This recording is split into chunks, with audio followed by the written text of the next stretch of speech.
Salam, kita mulai materi perkuliahan kita. Kalau minggu kemarin kita tentang masyarakat multikultur, ya, masyarakat multikultur. Sekarang kita masuk dalam kerukunan, ya, kerukunan. Mengapa kita mempelajari tentang kerukunan?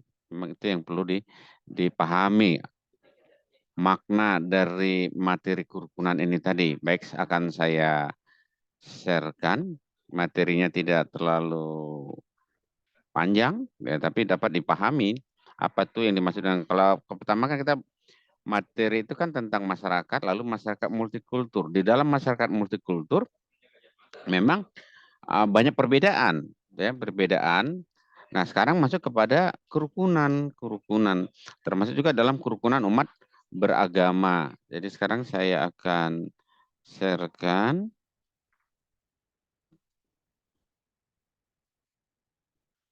Ya, mudah-mudahan cepat dia bisa dilihat. Ya, gimana sudah terlihat? Ya, udah ya. Sudah kelihatan Bapak tidak pakai apa dia. Di sini materi kuliah pendidikan agama Kristen ya tentang kerukunan. Apanya belum bisa ini ya.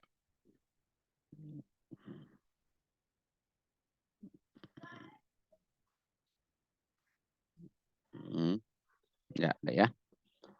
Oke, di sini kita lihat kerukunan. Apa itu kerukunan? Kerukunan adalah hidup akrab yang ditandai oleh solidaritas dan tenggang rasa yang sangat tinggi. Ya, itu yang disebut dengan kerukunan. Terus, apa itu pluralisme? Nah, ini nanti dikerjakan di tugas. Ya.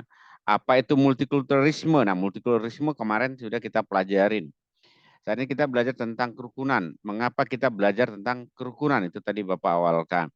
Nah, para pendiri bangsa Indonesia atau Bapak pendiri bangsa Indonesia jauh-jauh hari mencetuskan semboyan bangsa Indonesia yaitu Bhinneka Tunggal Ika. Apa yang mendorong pendiri bangsa Indonesia membuat semboyan Bhinneka Tunggal Ika? Ya, baru sekarang kita masuk kepada makna kerukunan antar umat beragama. Seorang sosiologi asal Prancis, Emile Durkheim, mengatakan bahwa agama merupakan kekuatan yang amat mempengaruhi sikap hidup manusia. Jadi agama itu sangat mempengaruhi sikap hidup manusia secara individu maupun sosial dan seharusnya agama menjadi perekat sosial yang kuat dalam kehidupan umat manusia. Jadi agama itu sebenarnya sangat penting di dalam kehidupan manusia karena dia memperekat kehidupan manusia ya antara individu dengan individu yang lain ya, dengan masyarakat yang itu sosial. Jadi agama bukan hanya ajaran teoritis merumuskan iman dan mengarahkan perilaku orang beriman, melainkan juga di dalamnya terdapat norma dan aturan, perintah dan larangan yang berkenaan dengan etika dan moral. Kita udah belajar tentang etika dan moral, kesadaran moral. Apa itu moral? Apa itu etika? Apa itu norma? Nah, di dalam agama itu diajarkan. Jadi bukan saja hanya tentang ibadahnya, tapi bagaimana juga tentang berkomunikasi, tentang pergaulan dengan sesama umat beragama atau sesama manusia. Jadi dia merupakan filter di dalam kehidupan. Nah, di dalam berbangsa dan bernegara itu ada namanya Pancasila.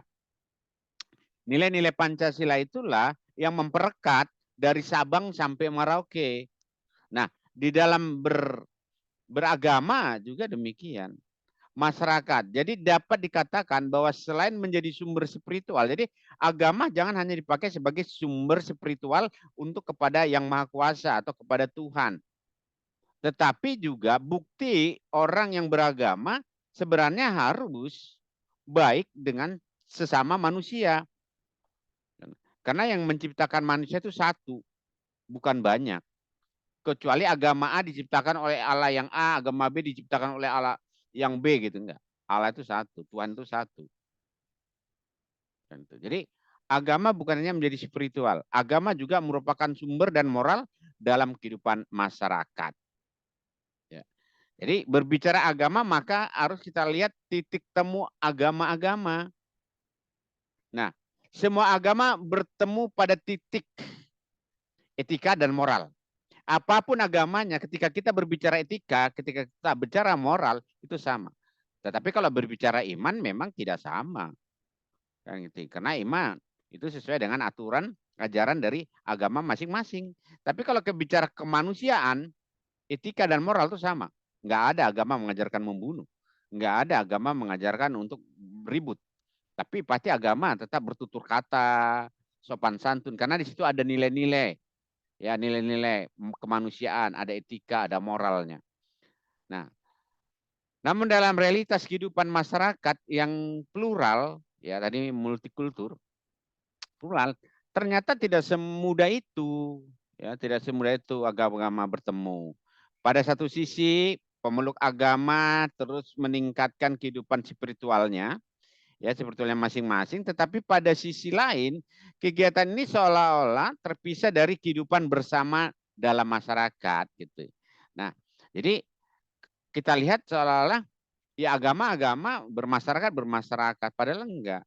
Hasil dia beragama itu sebenarnya dengan masyarakat dia baik.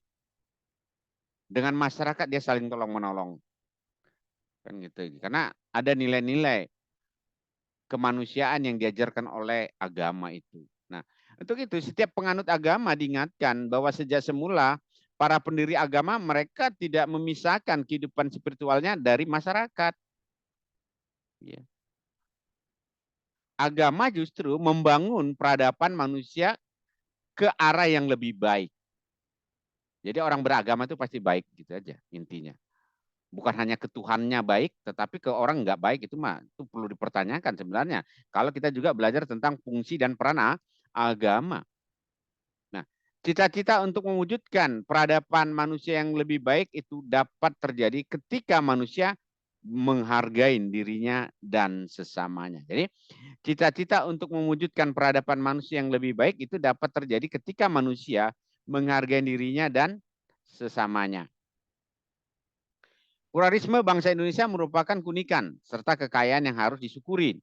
Hidup dalam pluralitas dengan sendirinya menuntut tingkat toleransi serta solidaritas yang tinggi. Nah, sini yang memang nilai-nilai yang diambil dari beragama dengan sesama ya memang tingkat toleransi dan solidaritas.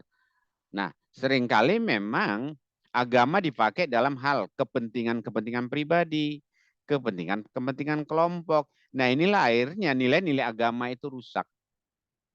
Ya, karena kepentingan pribadi, kepentingan kelompok tadi. Mengapa kita dituntut sikap solidaritas dan toleransi yang tinggi? Bangsa Indonesia yang pada masa kini tengah menghadapi krisis di berbagai bidang kehidupan, serta malam satu transisi menuju kehidupan yang demokrasi telah diguncang oleh konflik dan kekerasan yang bernuansa agama itu ya, suku dan budaya. Nah, para analis mengatakan bahwa pemicu itu semua selalu dikaitkan dengan politik ketimbang sara. Jadi lebih condong kepada apa politik. Jadi agama dipakai di dalam politik itu bahaya. Nah, tapi itulah orang yang memiliki kepentingan-kepentingan pribadi. Namun tak dapat dipungkiri bahwa agama turut menjadi penyebab konflik yang diikuti oleh kekerasan. Untuk mengatasi konflik tersebut, apa yang harus dilakukan? Nilai-nilai yang terkandung dalam Pancasila sama sekali tidak bertentangan dengan ajaran agama-agama di Indonesia. Kenapa? Karena nilai-nilai Pancasila itu atau Pancasila itu sendiri diambil dari nilai-nilai agama.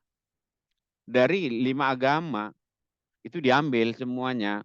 Maka di situ ada demokrasinya yang luar biasa, kemanusiaannya, yaitu nilai-nilai yang saling menghargai, saling menghormati. Nah, Indonesia sebenarnya bisa dipersatukan karena adanya Pancasila.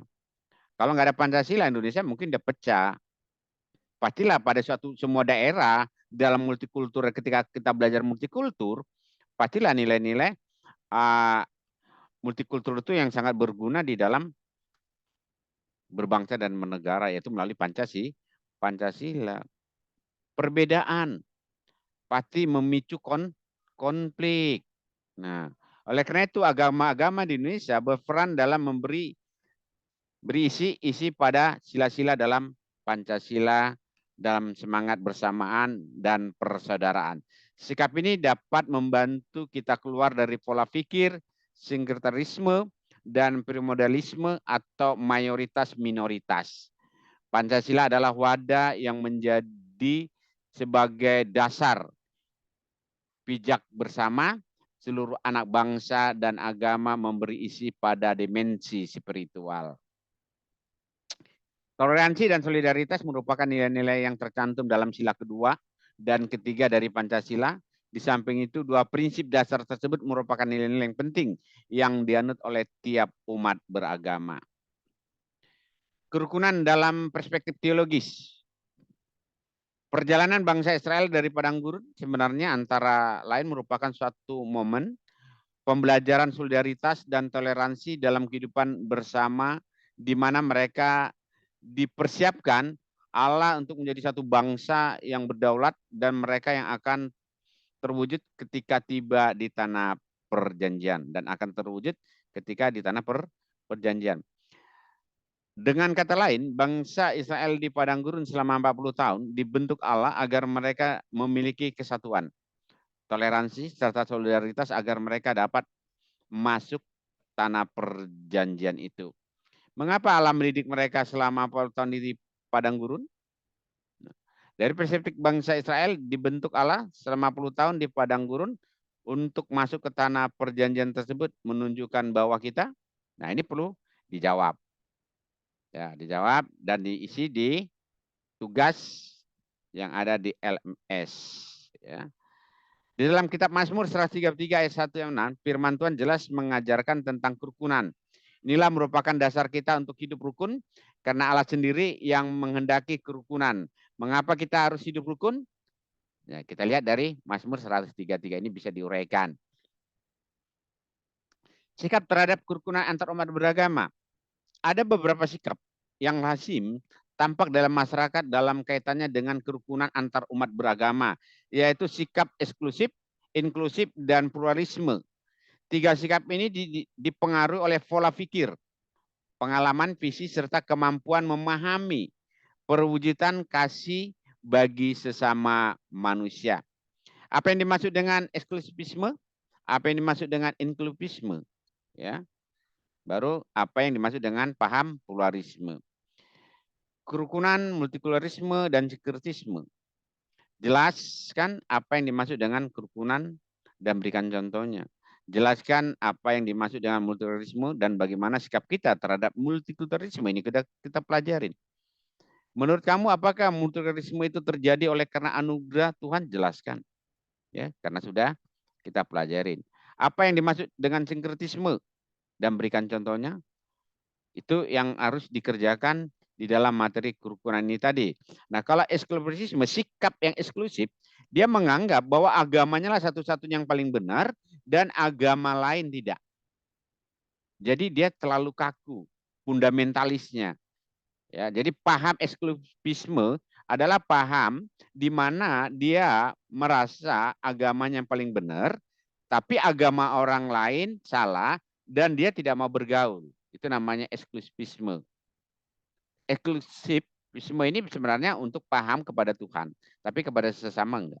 Nah, apa yang dimaksud paham inklusifisme? Yaitu dia tetap mengakui, mempercayai bahwa agamanya paling benar, tapi dia tetap menerima keberadaan agama-agama lain. Yaitu inklusifisme, enggak eksklusif. Menerima. Dia tetap memahami bahwa agamanya lah satu-satunya yang benar, tapi dia tetap menerima keberadaan agama-agama lain. Sedangkan yang eksklusifisme, dia tidak mau menerima, malah dianggap musuhnya.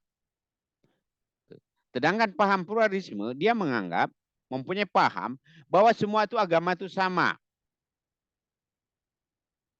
Nah, paham ini bisa menjadi salah ketika orang berganti-ganti agama. Ya. Dalam pergaulan kita harus punya paham pluralisme bahwa semua agama itu sama, semua mengajarkan kebaikan. Tapi di dalam hal beriman, ya kita sesuaikan dengan iman masing-masing, yaitu inklusisme. Kita tetap bahwa Yesus satu jalan keselamatan, tapi di luar itu kita tetap menerima keberadaan agama-agama. Nah, inilah yang menjadi toleransi umat beragama tadi, sehingga tidak ada konflik di dalam umat beragama. Karena merasa bahwa dengan dia beriman kepada Tuhan, maka dengan sesamanya. Jadi hasil dia beriman kepada Tuhan dengan sesama itu baik. Saling menolong, kasihnya nyata, tidak egois gitu. Nah, ini yang harus dipahami. Sikap eksklusif itu bisa untuk dirinya kepada Tuhan, tetapi untuk dengan sesama dia tetap harus menerima, maka masuk kepada inklusisme. Tapi pluralisme tadi kalau dibilang pluralisme itu semua agama sama, itu dalam pergaulan, tapi tetap bahwa iman dia satu gitu loh. Nggak bisa karena sama lalu pindah-pindah agama juga nggak baik gitu ya. Jadi kita tetap eksklusif iman kita, tapi kita tetap terbuka menerima keberadaan. Jadi tidak menjadi anak tunggal.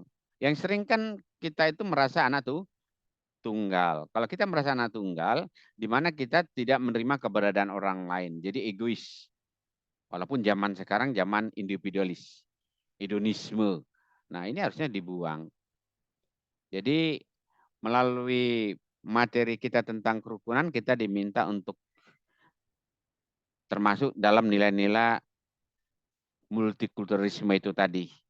Nilai spiritual, ya, nilai Pancasila, nilai demokrasi yang tinggi, ya, itu harus kita pegang. Termasuk dalam iman Kristen, yaitu buah roh tadi, kasih, sukacita, kebaikan, kemurahan, kesabaran, dan penguasaan diri. Baik, itu saja materi kita tentang kerukunan antar umat beragama. Setiap tugas yang ada mohon dikerjakan. Tuhan Yesus memberkati. Amin.